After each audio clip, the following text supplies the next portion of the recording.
on happiness is that there are 4 traits to the happiest people on this planet. So friends are your chosen family. Mm-hmm. Robert Louis Stevenson once said, a friend is a gift you give to yourself. Khalil Gibran said, friendship is a sweet responsibility, never an opportunity. And the most amazing study about this has gone on for more than 80 years at Harvard. What study goes on for 80 years? And, the study disappears, funding disappears, the principal investigator dies. This study has gone on for more than 80 years. A year before Hitler invaded Austria, 750 young people were recruited into this study. And then, of course, many of them were commissioned and went and fought in the war. Then they came back.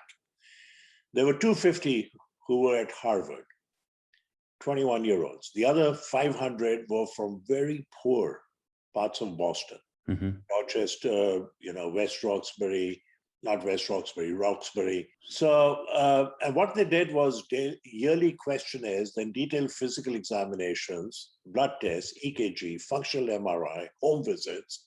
Now a cohort, 2,000 of their children are being followed in that study. And what happened to that group? They became doctors, lawyers, writers, 4 ran for the Senate. One of them, as you mentioned, John F. Kennedy, became our president. And the major conclusion of the study, loneliness is toxic. Your relationship with friends at age 50 is a better predictor of health, happiness, and longevity 3 decades later at age 80. Better than what? Your blood pressure, your EKG, your blood test. So I teach the students at Harvard Medical School and young interns, residents, fellows, junior faculty. You may have 15, 20 minutes for a repeat office visit. For the last 30 seconds, ask your patient, what do you do to celebrate with your friends?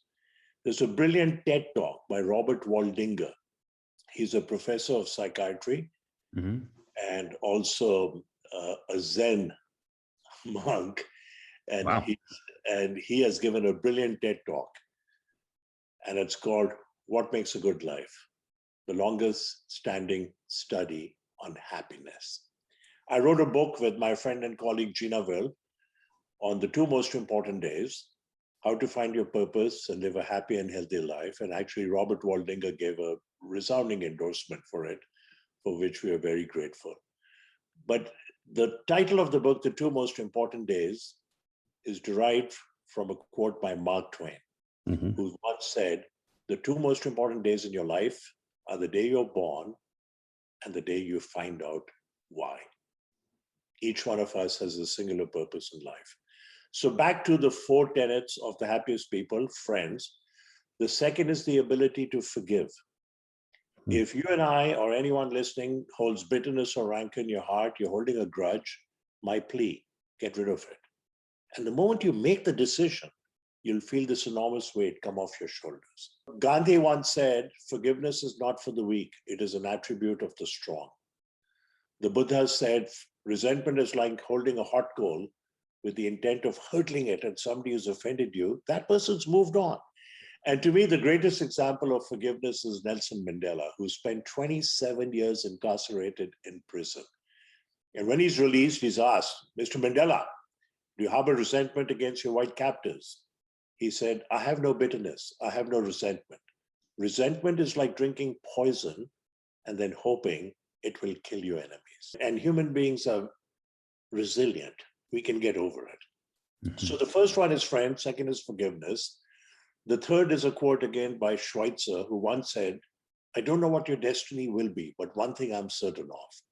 The ones amongst you who will be truly happy are those who have sought and found how to serve, right? This whole concept of servant leadership. So I've distilled it into 3 F's, friends, forgiveness, for others. 4th one begins with G, and it's gratitude. There's a wonderful quote, if you don't speak the language of gratitude, you'll never be on speaking terms with happiness. So very simple thing for all of us. Get a notebook, put your name on it, call it your gratitude journal. And even once a week, let's say on a Sunday evening, as you're reflecting on what's in store for you the coming week, look back last 7 days, write on what you're grateful for. So friends, forgiveness for others and gratitude, but happiness is more than the sum total of happy moments. And in order for us to have sustained happiness, we have to find our purpose and live it.